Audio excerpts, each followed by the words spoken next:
体育署推出30万份1000块的动资健身券，要甲因为受到有风险限制、生理去受到影响的健身业者斗相共。今日健身券的抽头结果已经出来啊，得奖的比率大约是8.1%，是会当一路用到8月底。特殊竞争之下，两位当俄国手轮流抽彩球，总共产生16位数的乱数。高队这内底抽出30万个调签的民众。这届动资健身券希望协助进前受参这禁令影响的健身业者。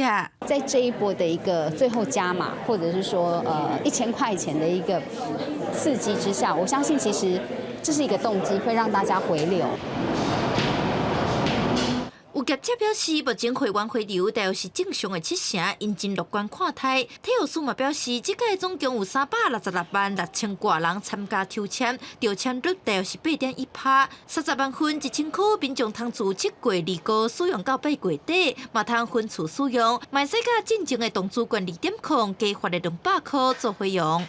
到目前呢，已经使用了4亿7。那么预估呢，大概到8月底应该会超过5亿多元哈。